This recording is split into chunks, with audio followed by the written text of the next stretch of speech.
Devin Winscombe slipped out of the trees and splatted through thick mud. His loafers weren't made for the terrain, and he had trouble keeping his feet. Thunder rumbled in the distance. A gust of wind whipped through the clearing and tousled his thin, stringy hair. The air was cold, coming off of the river. Winscombe pulled his briefcase close to his chest and ducked his head until his chin was pressed against the cold leather. It wasn't as comforting as he had hoped. Lightning flashed nearby, accompanied by an immediate peal of thunder overhead. The momentary light revealed a figure seated on a log just a few yards away.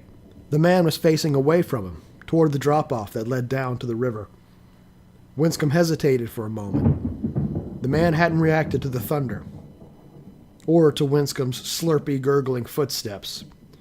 Lightning flashed again, and the man on the log still didn't move. Winscombe slowly let out a breath he didn't realize he'd been holding, and closed the distance between them. He sidestepped around the log and found himself at a 45-degree angle to the man. The man on the log was wearing a pristine gray suit, which actually looked lighter than it was, not darker, in the dim moonlight. The man in the gray suit finally looked up to his visitor. Winscombe took a step back and averted his eyes. The man in the gray suit nodded to the empty space beside him. Winscombe sat down on the log. He let the briefcase rest on his knees. Lightning lit up the clearing again. Winscombe could see that the man in the gray suit was watching him with a mild look on his lean face. Winscombe opened the briefcase. The man in the gray suit didn't look his way. Instead, he reached over smoothly and plucked something from the case. Winscombe touched the interior and found all the money was still there. The man in the gray suit had taken the photograph, the picture of Winscombe's wife. It was a good picture, a snapshot taken 6 months before. It wasn't only good because it was pleasant to look at for most people. It was completely informal. It showed her in the right light, with the right smug look on her face for the man in the gray suit to recognize her in person. Winscombe closed the case. He didn't look at the man in the suit. The man scared him. But he thought there might be more to it than that.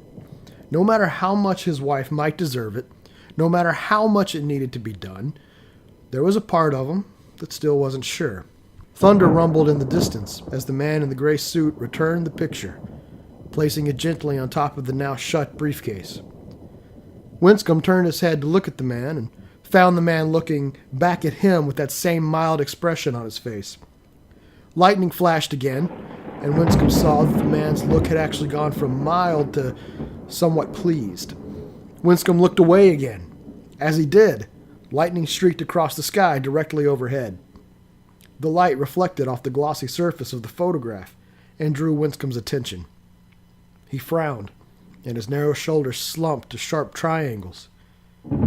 He felt a sudden, deep sadness come over him as he looked at his own face on the new photograph.